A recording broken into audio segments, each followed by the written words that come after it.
بسم الله الرحمن الرحيم. السلام عليكم ورحمة الله وبركاته. الحمد لله نحمده ونستعينه ونستغفره ونعوذ به من شرور أنفسنا وسيئات أعمالنا. من يهده الله فلا مضل له ومن يضلله فلن تجد له وليا مرشدا. أشهد أن لا إله إلا الله وحده لا شريك له وسع خلائق خيره ولم يسع الناس غيره. وأشهد أن محمدا عبده ورسوله بلغ الرسالة أدى الأمانة تركنا على مهجة البيضاء ليلها كنهارها لا يزيغ عنها إلا هالك. صلوات الله وسلامه عليه وعلى آله وصحبه ومن اكتفى أثره إلى يوم الدين. أما بعد. Segala puji hanya untuk Allah Subhanahu wa taala. Salawat beserta salam kita haturkan kepada baginda sallallahu alaihi wasallam. Jemaah yang dimuliakan oleh Allah Subhanahu wa taala.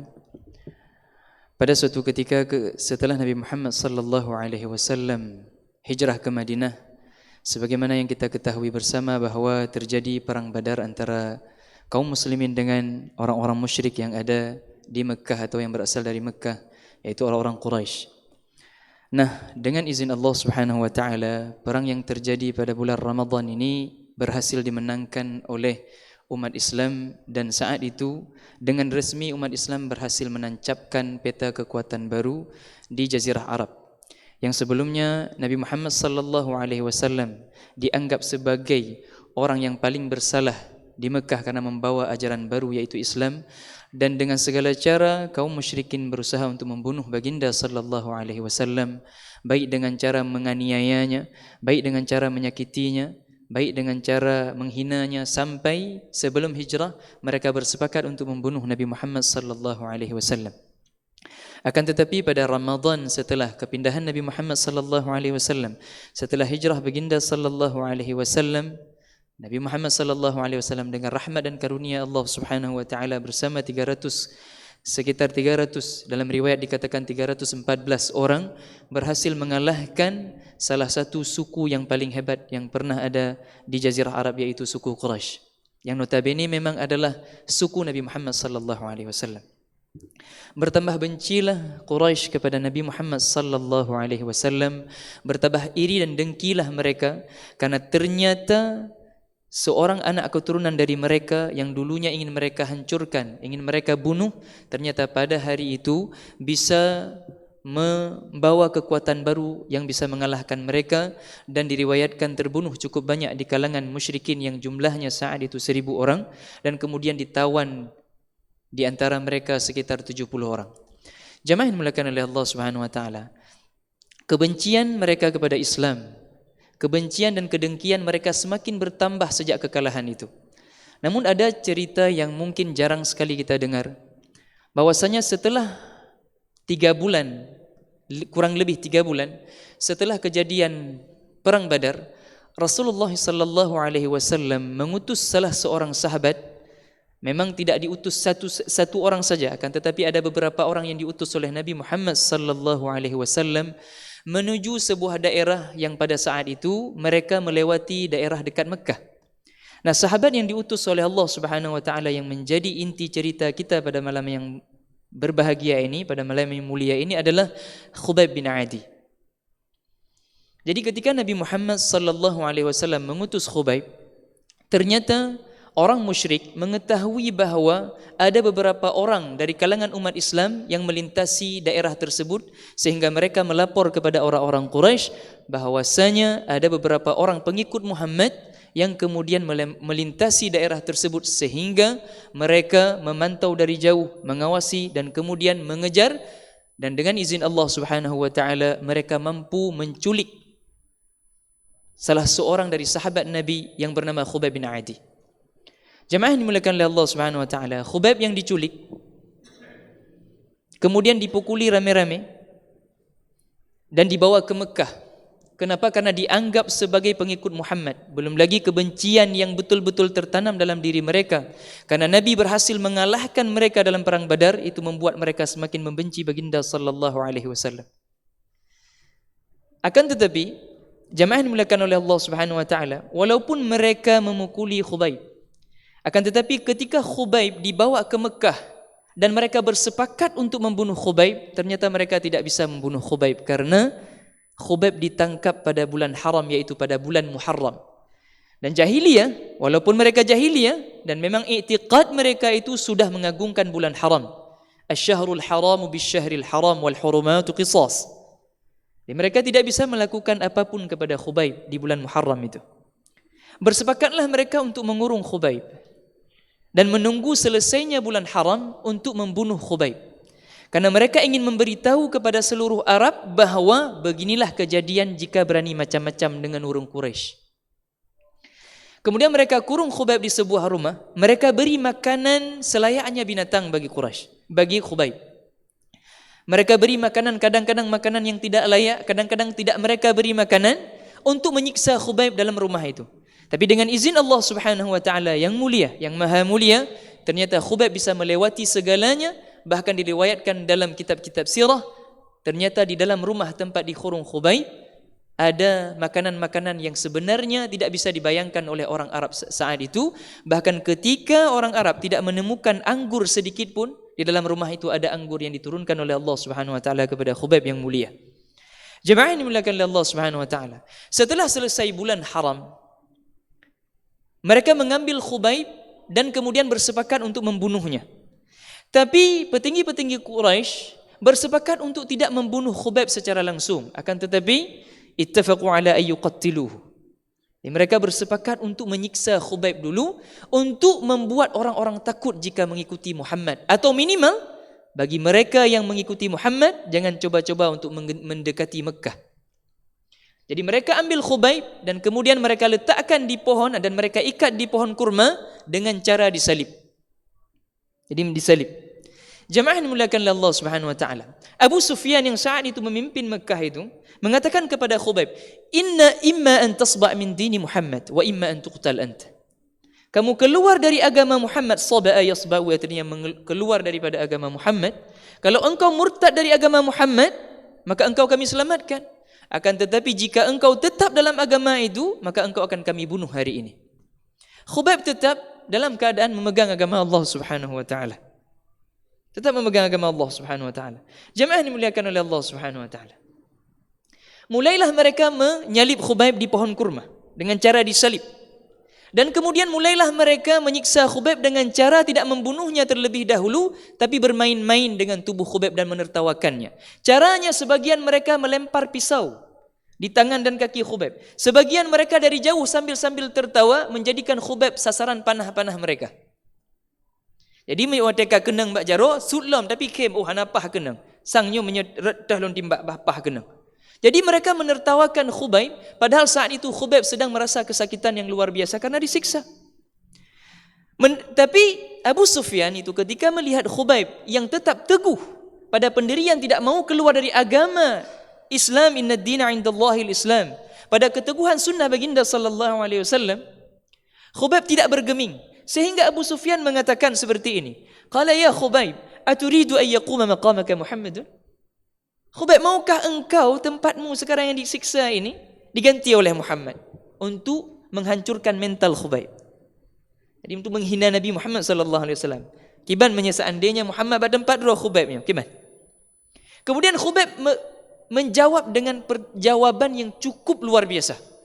Kata Khubayb, kalau seandainya aku sekarang di Madinah sedang duduk bersama keluargaku dan anak-anak aku,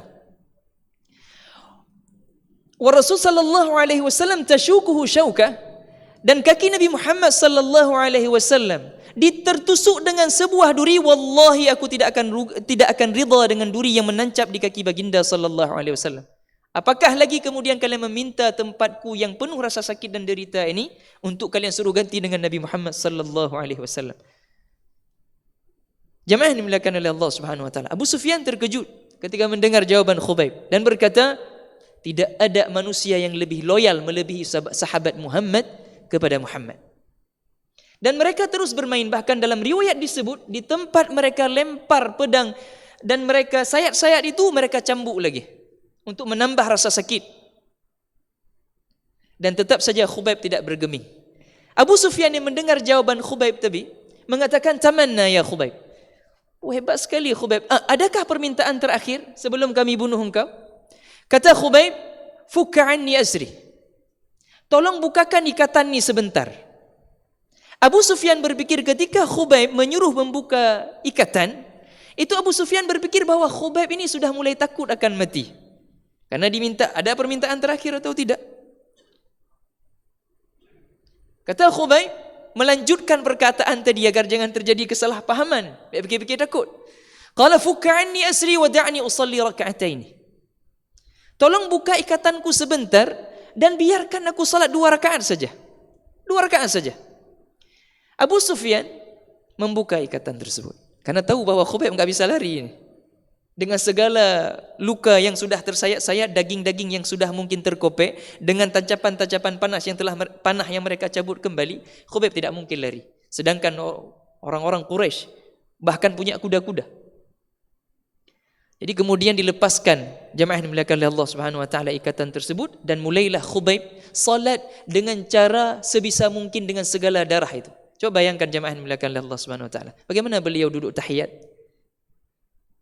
Bagaimana beliau sujud kalau tangannya itu sudah terkopek-kopek dan dagingnya mungkin sudah terkelupas. Dan Khubayb ketika diminta tadi untuk keluar dari agama Islam, beliau dengan lantang salat 2 rakaat dan membaca dengan suara yang nyaring salat sunnah itu. Dengan bacaan Al-Fatihah, kemudian setelah Al-Fatihah beliau membaca Qul ya ayyuhal kafirun. Menantang. Dan itu bidlon dari Islam, nyo ayatnya. Cilinga begat. Qul ya ayyuhal kafirun la a'budu ma ta'budun. Ni itu bidlon bilang at-tasba' min dini Muhammad, maukah engkau keluar dari agama Muhammad? Qul ya ayyuhal kafirun la a'budu ma ta'budun. Wala antum 'abiduna ma a'bud. Sampai akhir ayat lakum dinukum waliyadin. Dia pakai melha memang. Hana ABC terhadap akidah lagena laju. Inna dina 'indallahil Islam. Jemaah yang dimuliakan oleh Allah membaca di rakaat kedua dengan bacaan Qul huwallahu ahad, Allahus samad, lam yalid wa lam yulad wa lam yakul lahu kufuwan ahad. Tauhid yang murni. Tidak ada percampuran di dalamnya. Dan setelah Khubayb salat, Khubayb mengatakan, "Wallahi ya Aba Sufyan, la innaha min a'dhabi salawati allati sallaituha. Walaula annani khiftu annakum tadhunnuna annani khiftu la ataltu salati." Wahai Abu Sufyan, salat 2 rakaat barusan adalah salat yang paling khusyuk ulun. Paling menenangkan, paling lezat bagiku. Kalau bukan karena kalian berpikir aku takut mati, sudah aku panjangkan salat ini. Cuma takut untuk lum panjang-panjang salat, fikir lewat adro lum takut mati, makanya lum panjang salat. Qala if'alu bima syi'tum. Buat sesuka kalian buat kepadaku. Diikat kembali Khubayb dan mulailah telinganya dipotong. Jemaah dimuliakan oleh Allah Subhanahu wa taala. Dan kemudian dipotong bagian-bagian tubuhnya. Bagian-bagian daging-dagingnya. Dan Khubayb berkata, "Allahumma balligh salami li Rasulillah sallallahu alaihi wasallam." Ya Allah, tolong sampaikan salam ana kepada Nabi Muhammad dan beritahu bahawa ana telah menyelesaikan tugas. Dan Jibril diperintahkan oleh Allah Subhanahu wa taala untuk turun di Madinah menuju Nabi Muhammad sallallahu alaihi wasallam dan berkata, "Wahai Muhammad, Khubayb menyampaikan salam kepada engkau, innahu yuqtalul an." Sedangkan dia dalam keadaan sedang disiksa dan dibunuh.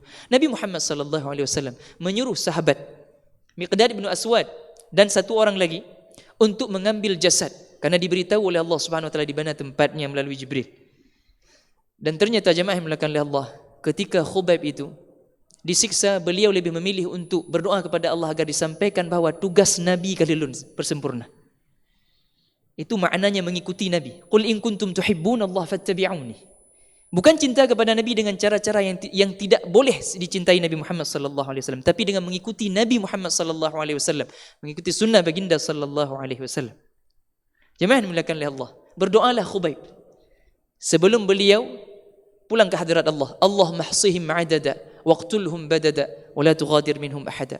Ya Allah, yang menyiksa aku hitung mereka satu-satu dan bunuhlah mereka semua ya Allah, dan jangan biarkan mereka tersisa satu pun. Dan ternyata semua orang yang pernah mengikuti hari itu untuk membunuh Khubayb, semuanya selain yang masuk Islam, Allah hancurkan mereka sehancur-hancurnya, mati dengan cara yang mengenaskan. Kebanyakan mereka mati dalam perang. Jemaah yang dimuliakan oleh Allah Subhanahu wa taala. Mungkin sedikit saja pelajaran. Karena kita semua sudah pasti paham itu ketika mendengar cerita Khubayb, kita tahu bahawa dalam memegang agama Allah Subhanahu wa taala, kita tidak bisa menampik bahawa ada kesusahan yang kita rasa. Ketika kita mengikuti bagi sunnah baginda sallallahu alaihi wasallam, ada tantangan-tantangan. Ketika kita berusaha dalam akidah yang baik, kita tahu bahawa mungkin kita akan terluka. Tapi jangankan terluka seperti kita, para sahabat mereka malah kehilangan nyawa dan rela dipotong-potong. Bahkan dalam beberapa riwayat disebut sampai hari ini jenazah Khubayb tidak tahu di mana kuburannya. Kenapa? Karena Miqdad bin Aswad ketika mengambil jenazah Khubayb langsung menguburkannya. Kenapa? Karena tidak sanggup lagi melihat bagaimana hancurnya sudah jenazah Khubayb sehingga tidak layak untuk diceritakan, bahkan tidak diceritakan kepada sahabat-sahabat yang ada di Madinah. Jemaah yang dimuliakan oleh Allah, semoga cerita para sahabat ini menjadi penambah iman bagi kita semua bahawa semua yang kita rasa di dunia ini belum apa-apa jika dibandingkan dengan mereka yang telah merasa babak belur dan bahkan kehilangan nyawa dalam memegang agama Allah, dalam memegang sunnah, dalam mengikuti Nabi Muhammad sallallahu alaihi wasallam. Semoga menjadi pelajaran bagi kita semua. Subhanakallahumma wa bihamdika asyhadu an la ilaha illa anta nastaghfiruka wa natubu ilaik. Assalamualaikum warahmatullahi wabarakatuh.